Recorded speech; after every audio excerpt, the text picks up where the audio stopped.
So இப்போ நான் நம்ம போட்ட கரை மேலே ஏறி வந்திருக்கேன். ஸோ இப்போதைக்கு பார்த்தீங்கன்னா டிராக்டர் ஓடி அந்த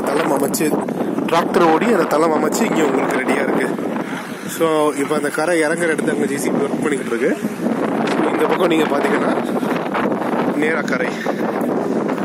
ஸோ இந்த நாளைக்கு வந்து ஒரு டோசரையோ இல்லை ஒரு ரோலரையோ விட்டு அந்த நடுவில் இருக்கிறத மட்டும் கொஞ்சம் இப்போதைக்கு வண்டி போகிற அளவுக்கு கரையை வந்து அகலப்படுத்தியாச்சு.